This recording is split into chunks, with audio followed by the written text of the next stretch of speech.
কখনো ভেবে দেখেছেন গাড়ির চাকা সাধারণত কালোই কেন হয়, অন্য কোনো রঙের কেন নয়?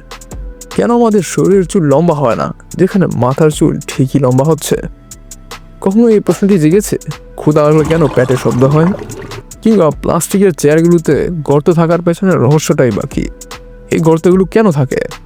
অনেকে মনে করে থাকেন এটা একটা ডিজাইন, কিন্তু আসলে কি তাই, নাকি অন্য কোনো কিছু?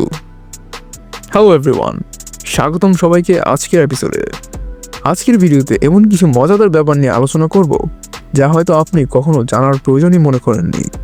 যারা চ্যানেলটিকে সাবস্ক্রাইব করেছেন তাদেরকে অসংখ্য ধন্যবাদ, যারা করেননি প্লিজ চ্যানেলটিকে সাবস্ক্রাইব করুন। আমরা সবাই কলমের ক্যাপের মধ্যে এই ছোট ছিদ্রগুলোকে তো দেখে আসছি, কিন্তু এটার উদ্দেশ্য কি তা আমরা অনেকেই জানি না।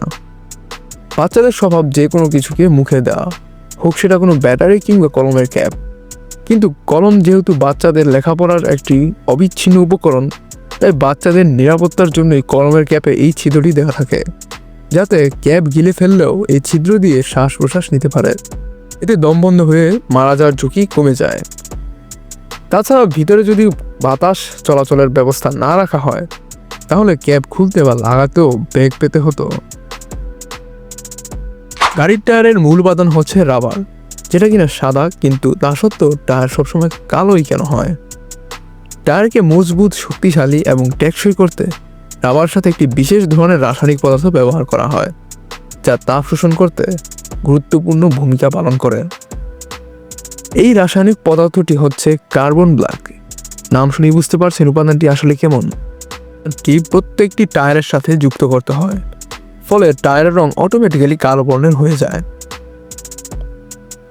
আপনি টয়লেট ফ্লাশ করলেন, ধোয়া মোছার কাজ করলেন, গোসল করলেন, কিংবা বাইরে বৃষ্টি হলো, এই সব পানি এবং আবর্জনা রাস্তার নিচে সুয়ার বা নর্দমায় পতিত হয়। এখন প্রশ্ন হচ্ছে, নর্দমার লাইনটি শেষ পর্যন্ত কোথায় যায়? নদীতে? না, নদীতে যায় না। তাহলে বড় বড় শহরের পাশের নদীগুলো এরকম দেখাতো না। সুয়ার বা নর্দমার এই সমস্ত বর্জ্য এবং ময়লা পানি একটি বিশাল পরিশোধনাগারে পাঠানো হয়, যেখানে পানি থেকে সমস্ত বর্জ্য পদার্থ অপসারণ করার পর ক্ষতিকারক জীবাণু ধ্বংস করে তারপর নদী কিংবা সমুদ্রে ছেড়ে দেওয়া হয়, যাতে পরিবেশ দূষিত না হয়। অনেক জায়গায় এই পানি আবার পুনরায় ব্যবহার করা হয়। বাংলাদেশেও শীঘ্রই পরিবেশ বান্ধব সুয়ারেজ সিস্টেম ব্যবস্থা হয়ে যাবে।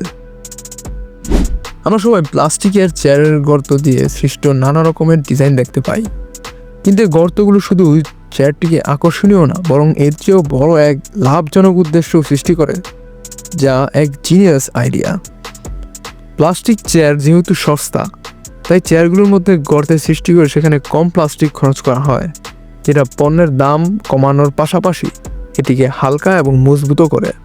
ছিদ্রগুলো থাকায় চেয়ারের সব জায়গায় সমান চাপ পড়ে, ফলে চেয়ার ভেঙে যাওয়ার হাত থেকে রক্ষা হয়। ফলে আপনি কম দামের মধ্যে মজবুত, টেকসই এবং সহজে বহনযোগ্য হালকা এই পণ্যটি ক্রয় করতে পারছেন। আপনি হয়তো লক্ষ্য করছেন আপনার মাথার চুল বেড়ে যাচ্ছে ঠিকই, কিন্তু হাত পায়ের লোম একটু সময় পর্যন্ত বৃদ্ধি পাওয়ার পর আর বড় হচ্ছে না। এটা হওয়ার কারণ হচ্ছে মাথার চুল এবং শরীরের লোম বৃদ্ধির চক্র। মানুষের মাথার চুল প্রায় 2 থেকে 7 বছর পর্যন্ত বাড়তে থাকে, অর্থাৎ এই সময়টিতে মাথার চুল বড় হতেই থাকবে। অন্যদিকে শরীরের লোম বৃদ্ধির সময়কাল মাত্র 30 থেকে 45 দিন। এই সময় অতিক্রান্ত হওয়ার পর শরীরের লোম আর বৃদ্ধি পায় না। অনেক ক্ষেত্রে জিনগত প্রভাবও রয়েছে।